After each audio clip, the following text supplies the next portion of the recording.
Take a seat, sweetheart. We'll be done in an hour.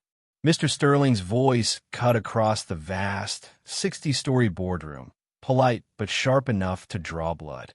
The executives around the polished mahogany table snickered, acknowledging Imani, the waitress, only long enough to dismiss her. She had just walked in, 25 years old, dressed in her cheap uniform, carrying a single glass of water.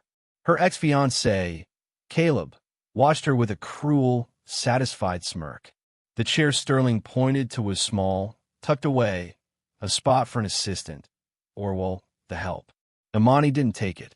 She took 3 slow, deliberate steps directly to the head of the table, bypassing Caleb's sneer. She placed the glass down, her eyes locking on his Sterling's smug face, her gaze burning with months of humiliation. "I'm not here to serve you, Mr. Sterling," she said, her voice cutting the silence like glass. "I'm here to reclaim what's mine." The room froze. They had laughed when a waitress walked in, expecting a meek retreat. But Imani knew one thing they didn't. By the time she walked out of that room, having claimed the president's seat, everything they had stolen would already be hers. Before we dive into Imani's story of betrayal and triumph, tell me in the comments, where are you watching this story unfold from? Imani was 25 years old, sharp as a newly minted dollar coin, and currently wearing a uniform that smelled faintly of stale coffee and desperation. She had just walked off the night shift and into a world she used to believe was hers. This room was 60 floors above the city, a cathedral of glass and mahogany where deals were made and futures were decided. Imani, the hopeful college graduate who was going to change the beauty industry, had been reduced to the help. She carried a single glass of ice water, her movements slow and deliberate, a quiet protest against the humiliating task. Around the massive, polished table sat the men who had stolen her future. There was Mr. Sterling, her former mentor, his silver hair immaculate and his suit tailored to hide his true size, the size of his ego. And there was Caleb, her ex-fiancé, whose smirk was the most expensive thing he wore. The executives glanced at her, then quickly away, like she was a stain on the carpet. One man, his face flushed and jowly, whispered loud enough for the echo to catch it, "Didn't they say the service was discreet here?" A few snickered. Mr. Sterling leaned back, smiling a polite, condescending smile that didn't reach his eyes. "Imani, you made it." He gestured with a perfectly manicured hand toward a small, folding chair tucked into a corner far from the table. "Take a seat, sweetheart. We'll be done in an hour." Imani felt the cold rage settle deep in her gut, a familiar fire that had been burning for months. She paused, the glass of water almost vibrating in her hand. She didn't move toward the corner. She didn't acknowledge the little chair meant for a secretary or a coat rack. Instead, she took 3 slow steps. She walked past Caleb, whose smirk faltered for the first time. She walked past Mr. Sterling's gaze of supreme confidence. She reached the head of the table, the seat everyone knew belonged to the CEO, the one they called the president's seat. She placed the single glass of water directly in front of Mr. Sterling, making a solid, echoing thud on the pristine wood. Her breathing was barely audible, but her voice, when it came, was clear and hard, cutting through the silence of the room. "I'm not here to serve you, Mr. Sterling," she said, her eyes locked on his. "I'm here to reclaim what's mine." The executives froze, their mouths hanging open. This wasn't the script they wrote for the waitress. This was the moment the game changed, and Imani hadn't even shown all her cards yet. It was 2 years earlier, and Imani was 22, still full of the kind of hope that made things feel possible. Her small apartment was cramped but bright, smelling like essential oils and ambition. She was hunched over her laptop, the screen reflecting the passionate glow of her idea. Aura Glow, a beauty company built on sustainable, ethical practices. It was more than a business plan. It was a mission. On her monitor, her best friend Mia, a fellow dreamer and the only person who truly understood Imani's drive was grinning. "This pitch deck is fire, Imani. You're going to rock the incubator next week." Imani smiled, the first genuine smile she'd had all day. She had poured every late night, every penny of her savings, and every ounce of her genius into this document. It was the only digital copy, backed up only in her head. The apartment door opened, and Caleb walked in, looking handsome and supportive in a way that had always made Imani feel secure. He kissed her forehead. "Still working, Rockstar? Save some genius for our date night." He was sweet, perhaps too sweet, but his belief in her felt real, like the foundation of their future. He'd helped her refine her market research, always reminding her they were a team. Outside the window, the sky turned a bruised, ugly purple. The wind started to howl, shaking the cheap glass. Imani was typing the final section of her financial projections, finally feeling satisfied with the numbers. "Almost done," she muttered, reaching for the save button. The lights flickered once, briefly, but she didn't worry. She'd do it in a second. Then the world shattered. A massive lightning strike hit something nearby, followed by a deafening clap of thunder that rattled the floorboards. The lights went out completely, then surged back on in a sickly yellow glow. Imani's laptop let out a faint, electrical smell and went dark. She frantically pressed the power button, but the screen remained black. Panic, cold and sharp, gripped her throat. She had lost the whole thing. Her masterpiece, the key to her future, was gone, literally burned up in the storm. Imani dropped to her knees, staring at the ruined machine. The sound of the rain outside, now sounding like the mocking laughter of fate. The next morning, Imani moved through the motions of her part-time job at the bustling downtown coffee shop, her eyes red, her heart heavy with the impossible weight of starting over. She was trying to explain the disaster to Mia over the phone, the words catching in her throat.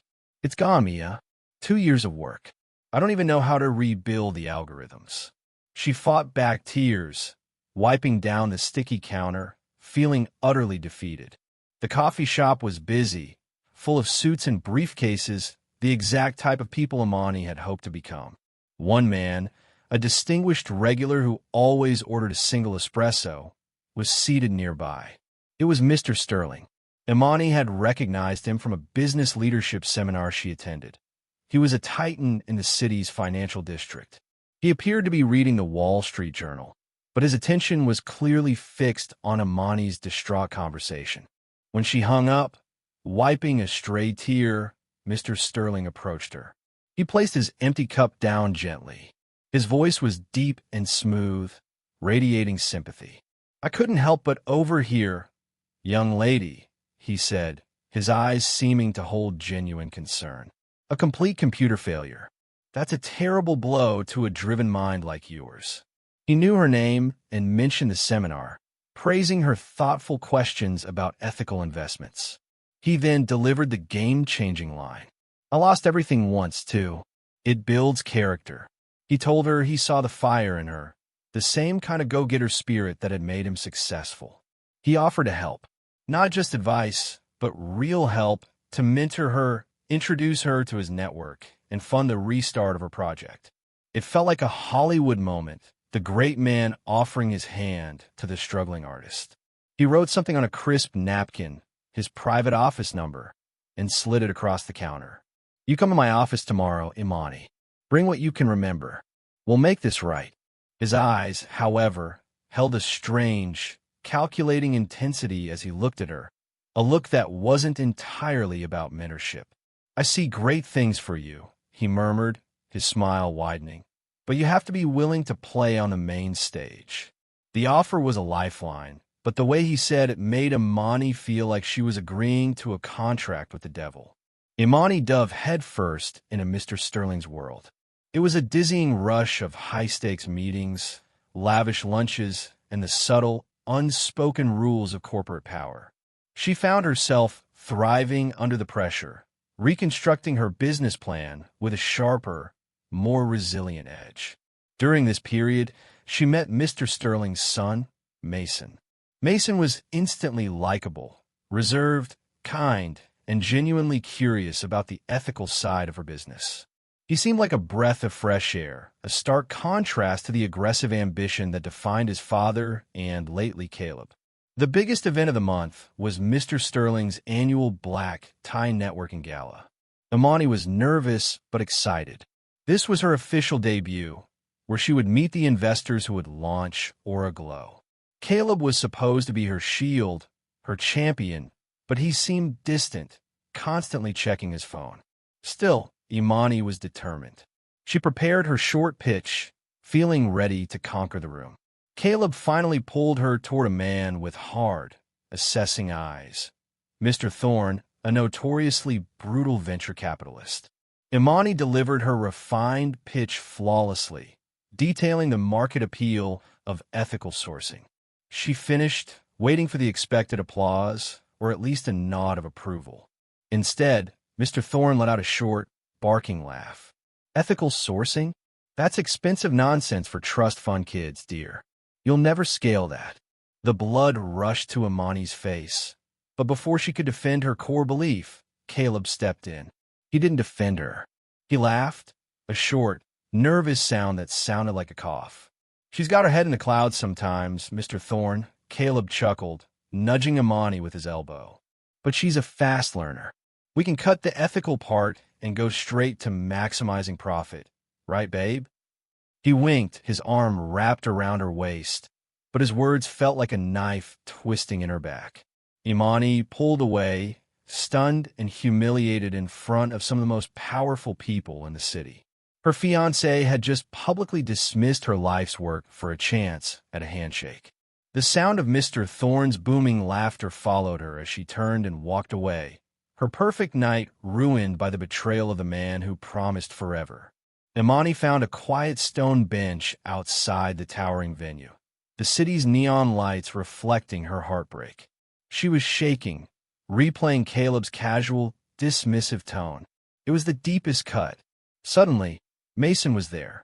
He sat down beside her, offering a simple, clean handkerchief. "Don't listen to them," he said softly, his voice full of genuine concern. "Caleb's an idiot who chose a quick buck over a genius idea. My father may be ruthless, but he sees talent. He's been working on something huge for you, keeping it quiet. Something that will make Thorne choke on his own words." Mason's words were reassuring, yet they deepened Imani's confusion. Was Mr. Sterling a saint or a devil? She returned home late, the apartment feeling cold and empty without Caleb there. Her laptop, the replacement she had rushed to buy, blinked with a new notification. An anonymous email. The subject line was simply, "Look closer." Hesitantly, she clicked it open. The email contained only 2 sentences. "Your fiancé is not the man you think he is, and neither is his mentor. They are playing a different game." Below the text was a heavy PDF attachment. Imani's fingers were trembling as she downloaded the file and opened it. It was a dense legal document, an agreement between Caleb, Mr. Thorne, and Mr. Sterling detailing a shell corporation they were forming. As she skimmed the fine print, the full, sickening truth came into focus. They weren't partners. They were conspirators. Her company, Aura Glow, wasn't the product. It was the leverage, the perfect, clean-looking front to orchestrate a massive, hostile takeover of a much larger, rival beauty company. The plan detailed how they would use Imani's name and pitch to gain access, and then strip the rival company for parts. Imani felt the room spin, the betrayal so total and complete it stole her breath. Not only was her relationship a lie, but her dream was being used as a weapon against a complete stranger. If you're loving this story so far, smash that subscribe button so you don't miss the next story. Imani stood in the living room, the PDF printout crinkling in her shaking hand. This was the document that proved her whole life with Caleb had been a perfectly crafted lie. When he walked in, whistling a happy tune, she didn't scream or cry. She just held out the paper. "This is you," she stated, her voice flat. "A silent partner in a hostile takeover, using my business as bait." He stopped whistling, and his face went instantly cold. He didn't panic. He actually smiled, a slow, sickening curve of his lips. He walked over and tried to take her hand, the classic Caleb maneuver. "Baby, this is just corporate restructuring. You're being dramatic. I'm doing this for us. Think of the retirement fund, the beach house.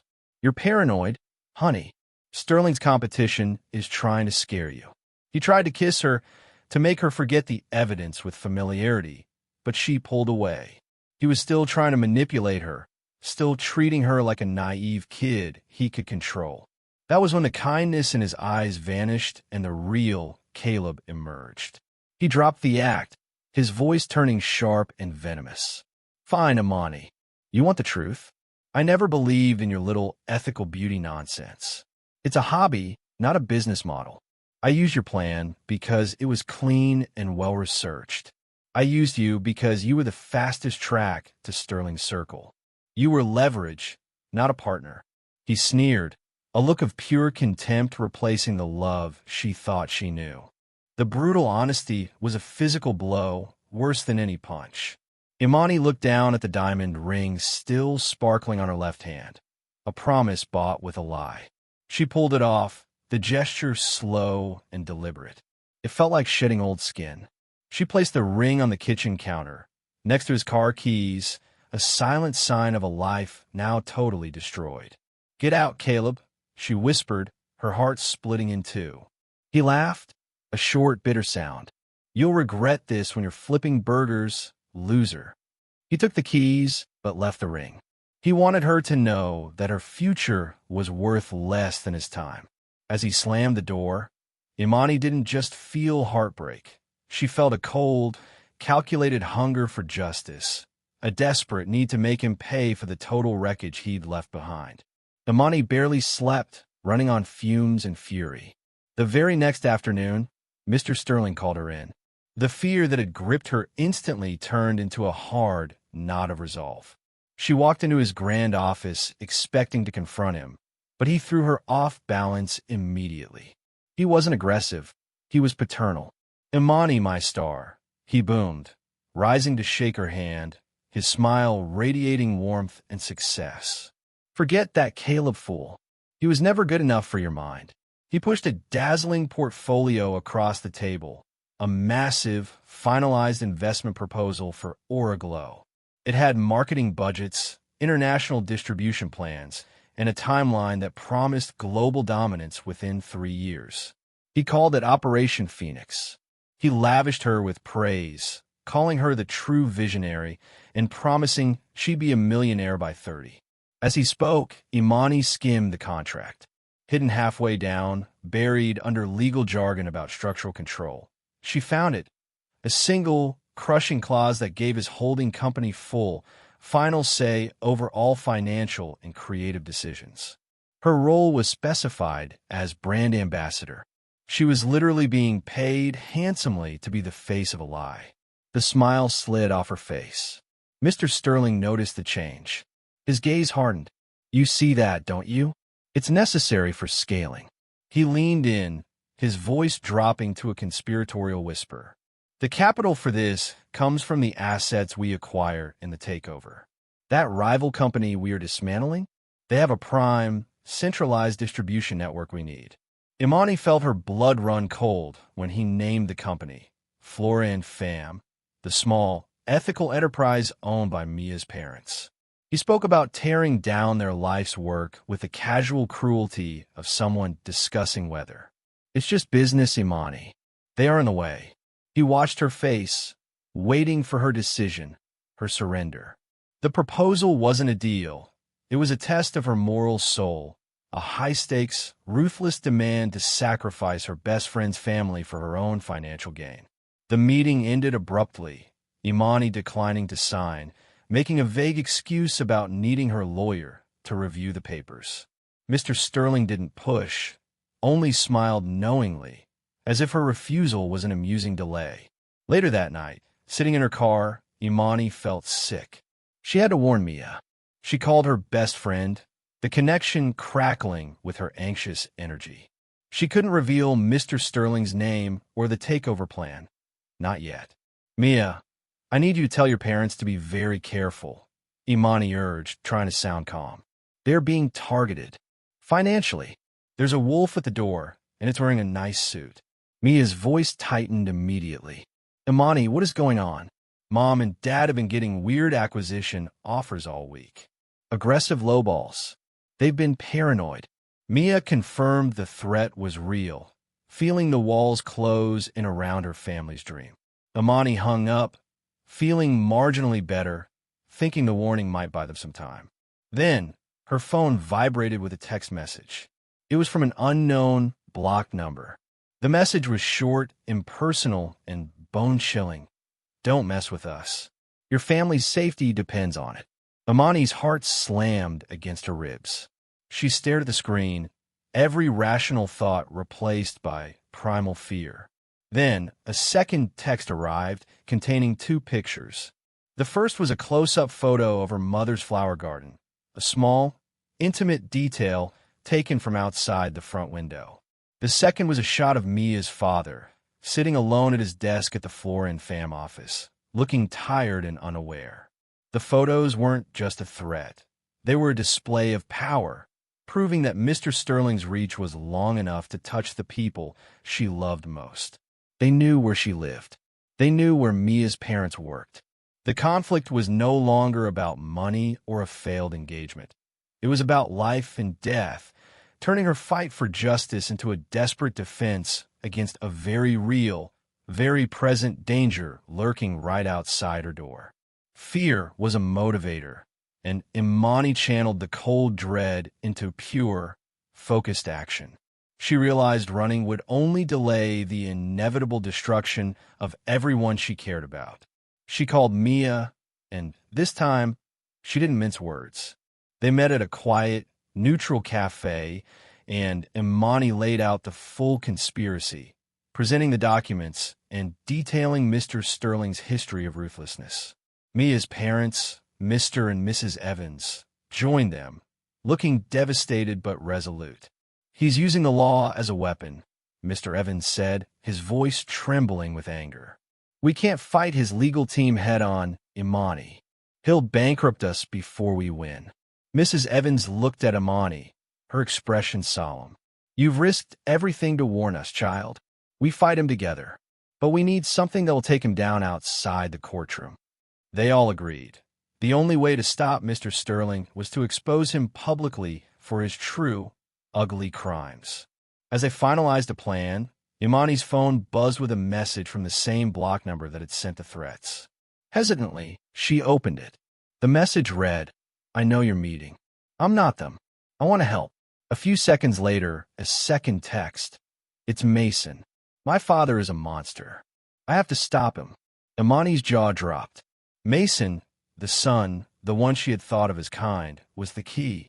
He explained that his father kept a secure, off-site server filled with illegal files, his rainy day documents detailing decades of financial fraud and corruption. He has an access port disguised in an old data closet in the downtown office, Mason wrote. I know the bypass code. It expires at midnight. The extreme event was the dizzying realization that her most dangerous adversary's son was now her most vital ally, offering a dangerous, time-sensitive opportunity.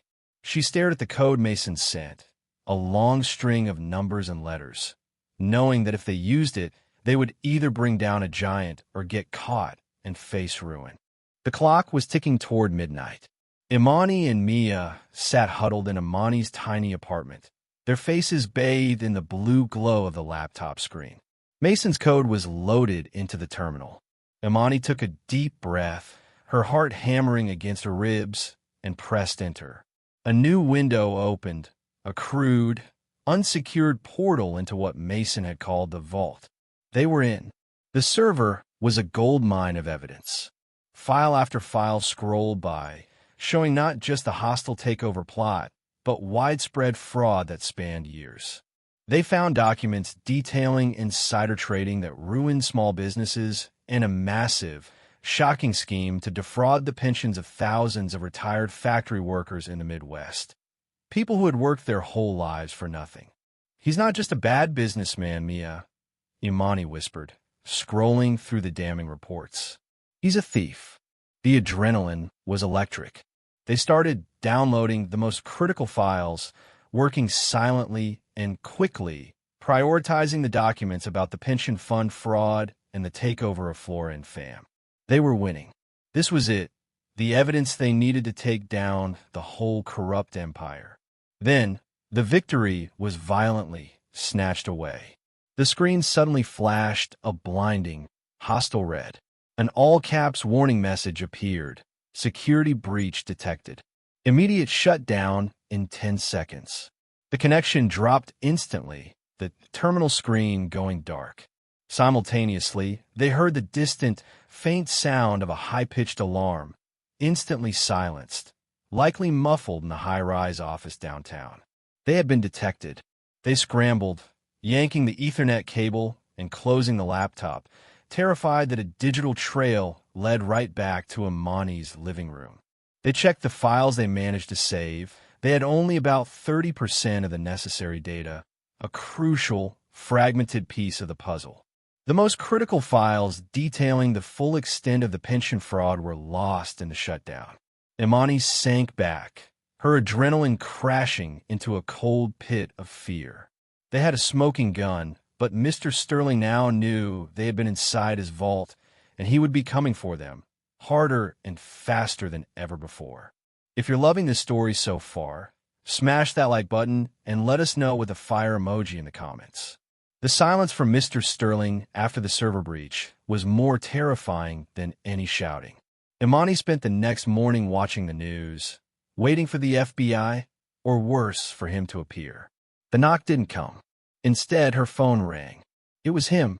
His voice was calm, almost bored, as if discussing the weather. "Imani, you're learning too fast," he said, a patronizing chuckle in his voice. He knew exactly what they had done. He warned her about crossing certain lines and the consequences for people who couldn't stay in their lane. It was a terrifying, implied threat delivered with a smile she couldn't see. He didn't need to yell to terrify her. He simply listed, in precise detail, the fragmented file she had managed to download, proving he knew exactly what she knew. He was giving her a chance, he said, to be smart. He offered her a ridiculously huge sum of money, enough to buy her family a house, to simply delete the files and disappear. He played the part of the powerful mentor again, trying to convince her that her little fight for justice was cute, but ultimately useless against a giant like him. Imani's refusal was met with a sigh of professional disappointment. Then the game changed. She received a text message from an untraceable number. The first picture was a zoomed-in shot of her mother watering the rose bushes, the photo taken clearly from across the street. Her mom looked happy, innocent, and completely oblivious to the camera watching her. The second photo was of Mia's father, Mr. Evans, walking out of the Flora and Fam offices, his car license plate clearly visible. Mr. Sterling's power wasn't just in boardrooms. It was in her family's front yard. "I have eyes everywhere. Imani," the accompanying text read. "You have 24 hours to delete my secrets, or your mother takes a bad fall." The threat wasn't vague. It was specific, cruel, and aimed at the people she loved most. It was a chilling reminder that her fight for justice had now put her family directly in the crosshairs. She realized, with a rush of cold terror, that she was totally exposed and that 24 hours was barely enough time to even hide. Imani stared at the photo of her mother, paralyzed by fear. The files on her computer suddenly felt toxic, impossible to keep. She called Mia, her voice shaking, feeling the pressure to quit and protect her family. Mia, however, was firm. "If you run now, Imani, he wins. He'll take the company, he'll ruin those factory workers' pensions, and then he'll always have this power over you." Mia reminded her of the bigger picture, the thousands of innocent lives Mr. Sterling was threatening to destroy. Taking a massive leap of faith, Imani went to see Mr. Henderson, a kind, old-school lawyer who had handled her family's wills and deeds for years. She laid out all the evidence, the fragments of the server data, the contract for the takeover, and even Mason's secret message. Mr. Henderson sat quietly, his face growing paler as he reviewed the files. She watched him, hoping for a battle plan, a legal loophole, a way out of the pit of darkness Mr. Sterling had trapped her in. When he finally looked up, his eyes held pity, not resolve. "Imani, I want to help you," he said, his voice slow and heavy. "But I can't." He explained that Mr. Sterling was too deeply entrenched. He had politicians and judges on his payroll. To file a suit against him would not only be career suicide for Mr. Henderson, but it would unleash a wave of lawsuits against Imani herself. He warned her that Sterling would tie her up in court for 10 years, bleed her family dry, and ensure she was blacklisted from ever working in a legitimate business again. The lawyer's professional advice was the most devastating blow yet. This wasn't a fight she could win in court. She wasn't just being outsmarted. She was being overpowered by a system designed to protect men like Sterling. Mr. Henderson urged her to take the settlement money and run, to simply disappear. As Imani walked out of his office, the feeling of total, absolute hopelessness settled over her.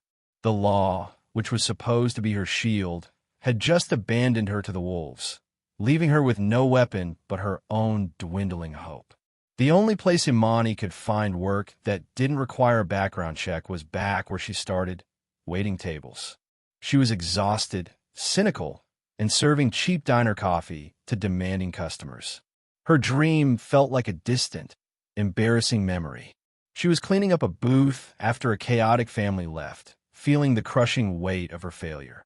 A little girl had spilled an entire glass of milk, and the mother was frantic with apologies. Imani simply smiled, grabbing a rag. "It's just milk, ma'am," she said gently. "No need to worry. We all have days like this." The mother looked at her with such gratitude that it jolted Imani back to life. That small, genuine connection, the empathy of one person for another, was everything Mr. Sterling lacked. It reminded Imani what she was fighting for: kindness, decency, and the people who deserved a fair shot. It renewed her purpose, giving her a small spark of fight in the crushing routine of her low-wage life. As she wiped the table, she caught snippets of a conversation at the next booth. 3 smartly dressed men were discussing a high-profile business event, the Founders Summit. They were talking about the keynote speaker, Mr. Sterling, who was set to receive the Lifetime Achievement Award next week. He's going to be in front of every major media outlet and investor in the country, one of the men boasted. "It's going to be huge." Imani froze, the rag motionless in her hand. The realization hit her with the force of an actual punch. The courts wouldn't help her, and the police were too slow. But in 1 week, Mr. Sterling was putting himself on a massive stage, seeking the highest public validation. This wasn't a private meeting. It was a public spectacle. If she couldn't beat him with evidence in a courtroom, she would have to beat him with truth in the court of public opinion. It was a radical, terrifying idea to crash the most important event of the year and confront a business titan in front of the world. She suddenly knew her purpose, and it had a date, time, and location. Imani pulled herself out of the spiral of self-pity and into a frenzy of preparation. The summit was 1 week away, and she had to transform from a tired waitress back into the fierce business analyst she once was. Mia helped her, setting up a war room in her apartment. They spent hours studying every one of Mr. Sterling's public interviews, analyzing his body language and his favorite defenses. Imani meticulously organized the fragmented server data, linking the smaller pieces of fraud to the huge, undeniable fact of the stolen pension fund. She practiced her speech endlessly, turning the complex financial jargon into simple, clear accusations that anyone, even the little girl she served milk to, could understand. Her voice, which had been small and defeated for months, grew stronger, sharper, more commanding. She knew this was her only shot. If she failed, she would be utterly destroyed. She was taking a break one evening when Mia burst into the room, holding her phone with a horrified expression. "Imani, look at this." It was a local business news site. The headline screamed, "Disgruntled former employee launches vicious lies against civic leader Sterling." The article, clearly leaked by Sterling's PR team, painted Imani as a financially unstable, revenge-driven former intern who was fired for incompetence and was now harassing her former mentor. Worse, the comment section was brutal. People called her a liar, a gold digger, and a jealous failure. Her reputation, which she had worked so hard to build, was being systematically dismantled by an anonymous but powerful campaign. Mr. Sterling wasn't waiting for the summit. He was firing the opening shots, ensuring that when she did speak, no one would believe a word she said. The extreme event was the public humiliation, the cold, hard realization that Mr. Sterling was using his immense power to ruin her life before she even had a chance to fight back.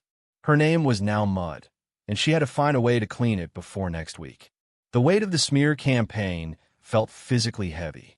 Imani couldn't even walk down the street without imagining people reading the terrible things written about her. She felt completely alone, professionally ruined, and emotionally hollowed out. She was sitting in the back of the cafe where Mia worked, trying to plan a counter-narrative, when a shadow fell over her table. A tall, elegant woman with sharp, intelligent eyes stood there. She was dressed in expensive but understated clothes, carrying a small, designer briefcase.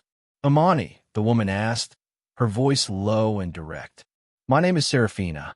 I'm Caleb's ex-wife." Imani tensed, expecting more drama or accusations, but Serafina simply pulled out a chair and sat down. She looked Imani straight in the eyes. "I saw the articles. They did the same thing to me," Serafina said, her voice devoid of emotion.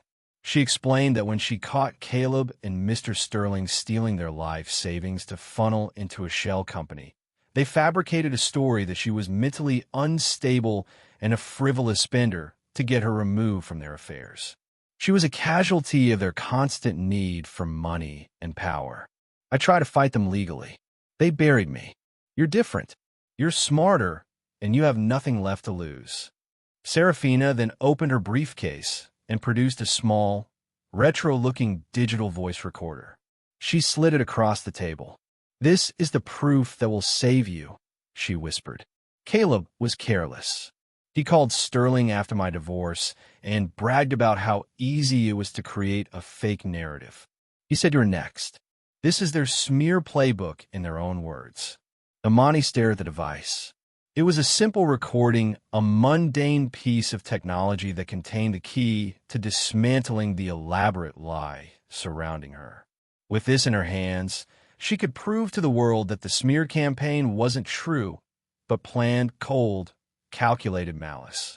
If you're still enjoying this story, share this video with someone that needs to watch this video. The day of the Founders Summit felt like the opening night of a play where the stakes were her entire life. Imani arrived, not in her waitress uniform, but in a simple, sharp suit, a quiet uniform of defiance. The grand ballroom was a sea of power, filled with the titans of industry, the very people who read the slanderous articles about her. Every glance felt like a judgment, every whisper a confirmation of her ruined reputation. She felt the isolation keenly, but the weight of the recording Serafina had given her felt like a cold, heavy shield. Mr. Sterling was in his element, radiating success, shaking hands, and basking in the pre-award glow. Caleb was nearby, smirking, already acting like a high-level executive. They looked like gods walking among mortals, untouchable and supreme. Imani took a seat in the back row, near the cameras and the main aisles, ensuring she was visible but not aggressive. She waited, watching the man who had destroyed her life be celebrated by the whole world. The lights dimmed, and the ceremony began.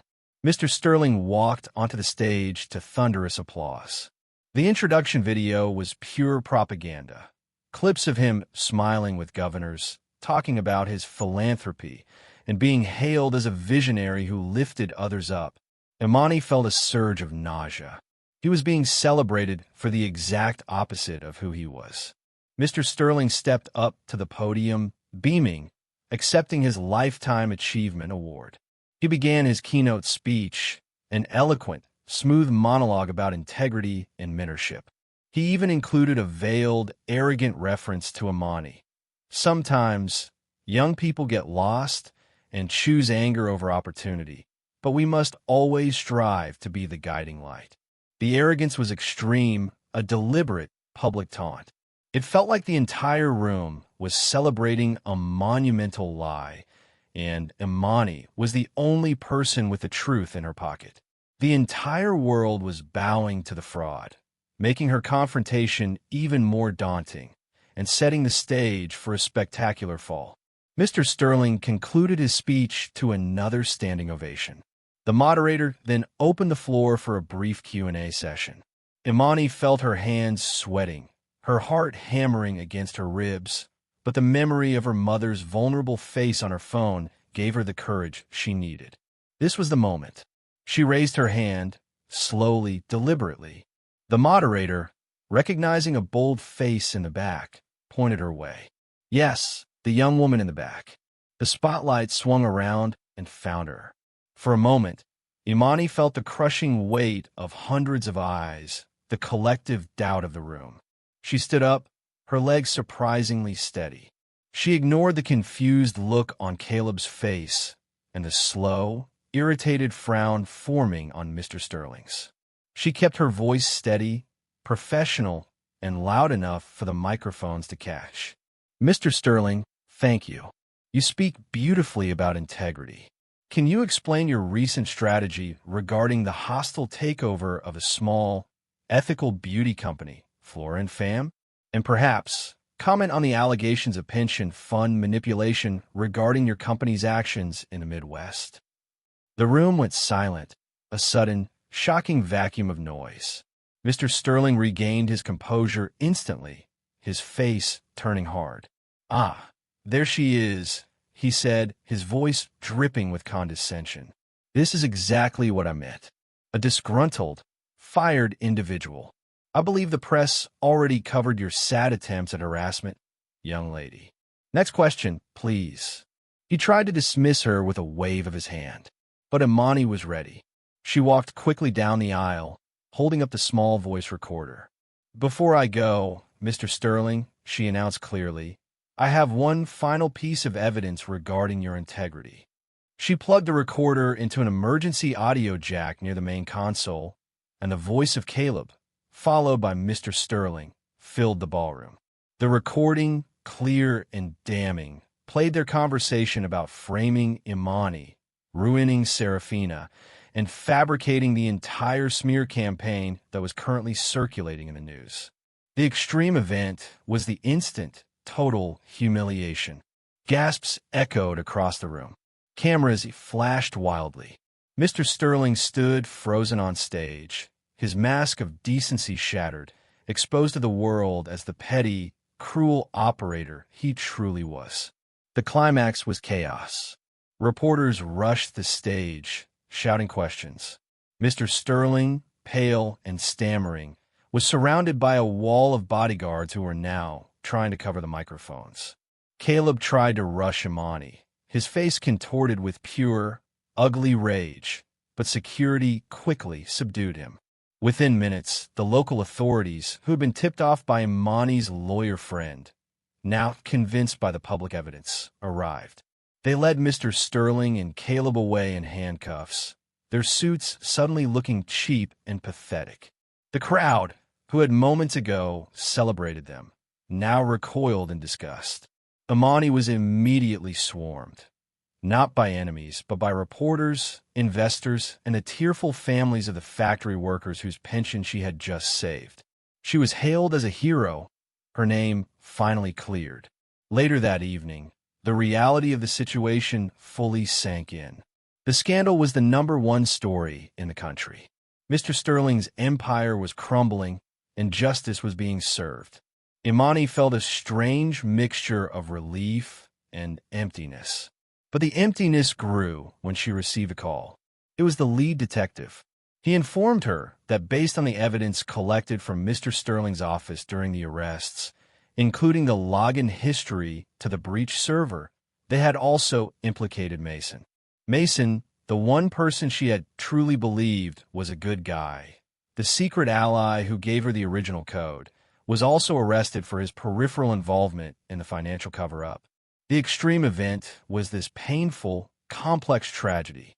Imani had achieved her revenge and justice, but it came at the cost of betraying the one person who had genuinely shown her kindness and helped her in the darkest hour.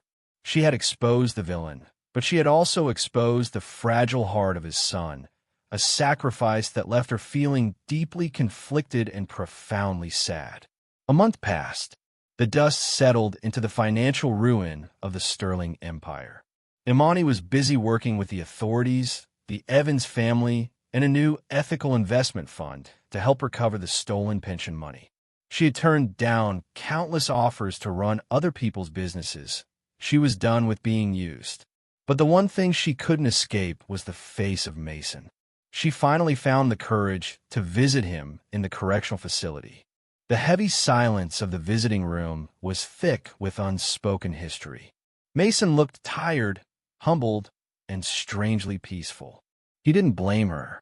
He just smiled, a real, genuine smile this time. "You did the right thing, Imani," he said, his voice quiet.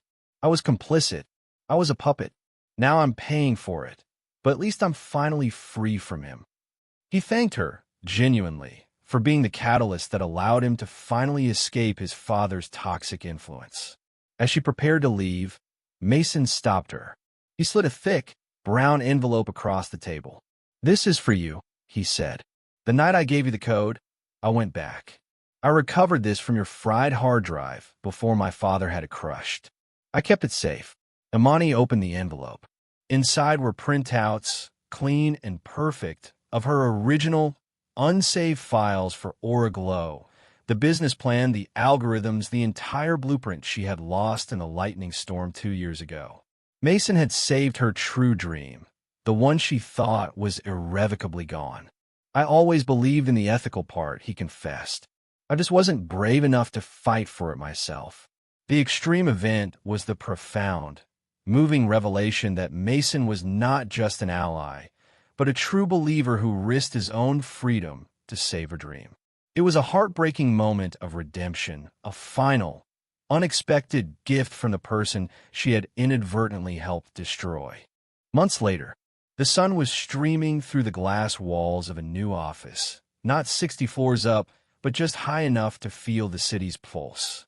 Imani was back at the head of a massive, polished mahogany table. This time, it was her table.